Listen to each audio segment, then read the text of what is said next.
प्रिय विद्यार्थियों, हिंदी साहित्य की ऑनलाइन क्लासों में आपका स्वागत है। बीए फर्स्ट ईयर हिंदी साहित्य के द्वितीय प्रश्न पत्र, जिसका नाम है कथा और उपन्यास साहित्य, उसकी यूनिट पहली, जिसमें गबन उपन्यास है, मुंशी प्रेमचंद द्वारा लिखित, कुल 52 अंकों में विभाजित, उसके 16वें अंक में हम पढ़ रहे हैं। इस 16वें अंक से पूर्व हमने 15 अंक पढ़े हैं। आज हमारी 21वीं ऑनलाइन कक्षा है। हमने देखा कि हमारे गबन उपन्यास की कहानी प्रयाग पर आधारित है। प्रयाग अथवा इलाहाबाद कह दें तो ये उत्तर प्रदेश से संबंधित है। प्रयाग के एक गांव में दीनदयाल जी है, जहां पर उनका परिवार है, पत्नी मानकी, पुत्र जालपा। इधर प्रयाग शहर के अंदर कचहरी में बाबू का काम करते हैं दयानाथ जी। इनकी पत्नी रामेश्वरी, बड़ा लड़का है हमारा। दीनदयाल और दयानाथ की मित्रता रिश्तेदारी में बदल जाती है।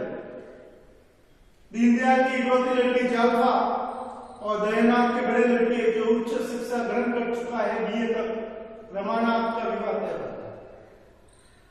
विवाह के समय दीनदयाल जी 1000 रुपये टीका तथा आवश्यक वस्तुएं दहेज में देते हैं और दयानाथ जी चंद्रहार तथा कुछ आवश्यक वस्तुओं का देना तय करते हैं। किंतु विवाह के समय रमानाथ जी द्वारा दिखावा, आडंबर, फिजूल खर्ची करने के कारण दयानाथ जी की आर्थिक स्थिति चरमरा जाती है। वो चाहने पर भी अपनी पुत्र वधू के लिए चंद्रहार नहीं बना पाते। विवाह के समय जब जालपा को अपनी सहेलियों और पड़ोस की महिलाओं द्वारा पता चलता है कि उसे चंद्रहार नहीं दिया गया, तो उसका हृदय टूट जाता है। माता के व्यवहार से आहत होकर जालपा कसम खाती है कि जब तक उसे चंद्रहार नहीं मिलेगा, वो किसी भी प्रकार के गहनों को धारण नहीं करेगी। यही स्थिति पीहर से ससुराल में आने पर भी जालपा की रही। इधर जालपा की स्थिति कुंठित है, तो रमानाथ और दयानाथ की स्थिति विवाह के समय उधार ज्यादा हो जाने के कारण विकट है। रमानाथ उधारी चुकाने के लिए एक षड्यंत्र का निर्माण करते हुए अपनी पत्नी जालपा के गहनों की चोरी कर लेता है और दयानाथ द्वारा न चाहने पर भी वो गहने एक सुनार को दिए जाते हैं, जो पुराने हिसाब से, पुरानी उधारी में से उन गहनों के पैसे काटकर कुछ भी नहीं देता है। इधर जालपा के गहने गए, इधर ज्यादा उधारी भी नहीं चुक पाई, इधर समाज में बदनामी होने का डर था, इधर जालपा का चंद्रहार की कसम खाने के उपरांत गहने भी चोरी हो जाना, इन सब के कारण जालपा और रमानाथ के परिवार की स्थिति बहुत ज्यादा अच्छी नहीं है। जालपा मनोविकारों से कुंठित होकर मनोरोगों का शिकार हो चुकी है। जालपा अपने पति को धमकी देती है कि अगर उसे गहने नहीं मिले, चंद्रहार नहीं मिला, तो वो घर छोड़ के चली जाएगी। अपनी पत्नी से अथाह प्रेम करने वाले रमानाथ जी अपनी पत्नी के गहने बनाने के लिए नौकरी की तलाश करते हैं और इनके परम मित्र हैं रमेश बाबू, जो प्रयाग की म्युनिसिपालिटी में बाबू का काम करते हैं। उनके सहयोग से रमानाथ को प्रयाग की म्युनिसिपालिटी में नौकरी मिल भी जाती है, वेतन 30 रुपए।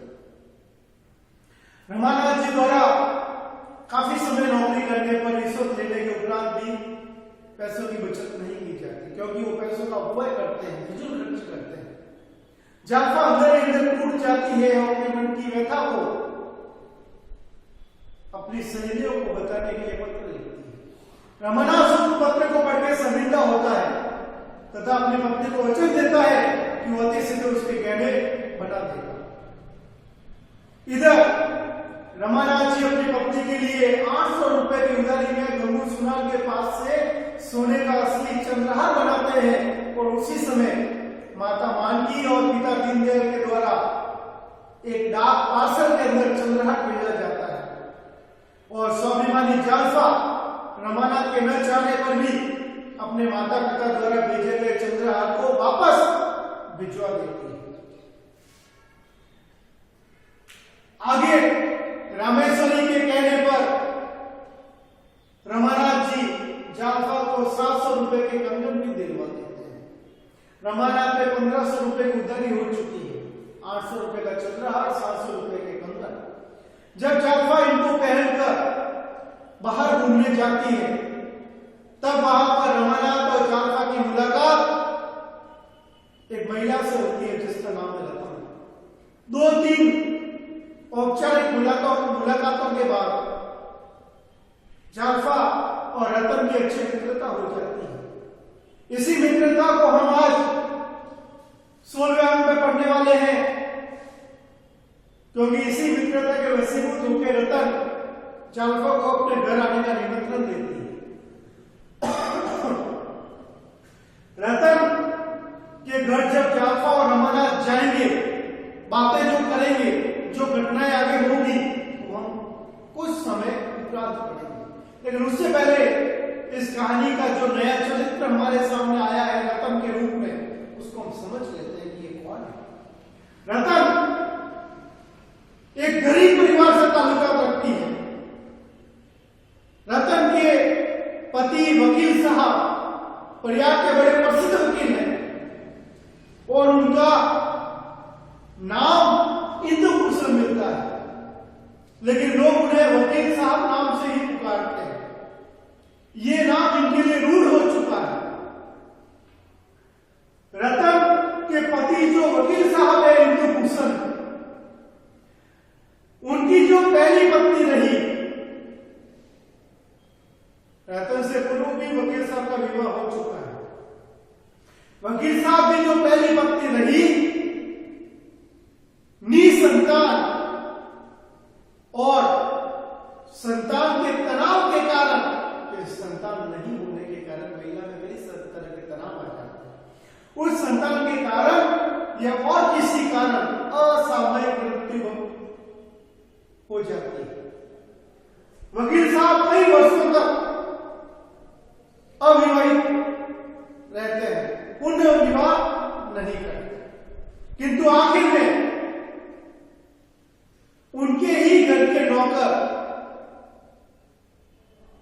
की लड़की रतन से वो पुनः विवाह कर लेते हैं। यानी विवाह हो चुका था, प्रथम विवाहित पत्नी मर चुकी थी, निसंतान है, बुढ़ापे में कोई नहीं है, इसके कारण अपनी नौकर की पुत्री रतन से विवाह कर लेते हैं और रतन भी सहज स्वीकार कर लेती है इस विवाह को, क्योंकि कारण गरीबी है। और भी बहनें हैं जिनका विवाह होना है।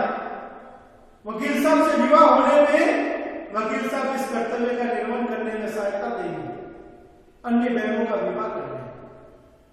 रतन और वकील साहब का विवाह गबर उपन्यास में एक समस्या प्रस्तुत करता है, अन्य विवाह, क्योंकि यहाँ पर वकील साहब की आयु यदि हम 50 वर्ष माने, क्योंकि उनका विवाह हो चुका है और कई वर्षों तक 15-20 वर्षों तक उन्होंने पहली पत्नी के मर जाने पर भी दूसरा विवाह नहीं किया था। 50 वर्ष के आसपास वकील साहब की आयु है और रतन की आयु है उसकी आधी 25 वर्ष।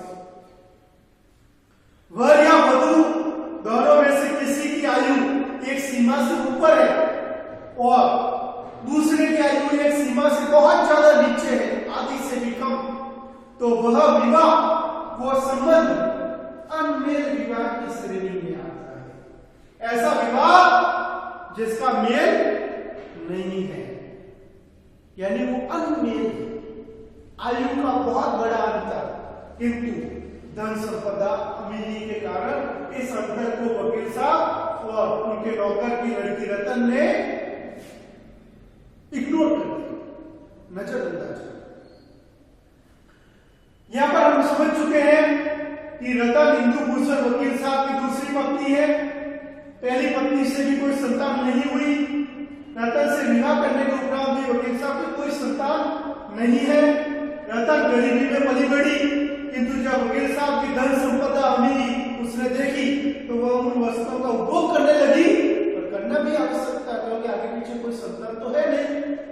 रतन वकील साहब के पैसों से ऐशोआराम की जिंदगी जीने लगी, भोग विलास के साधन इकट्ठा करने लगी, बाहर घूमने फिरने जाने लगी।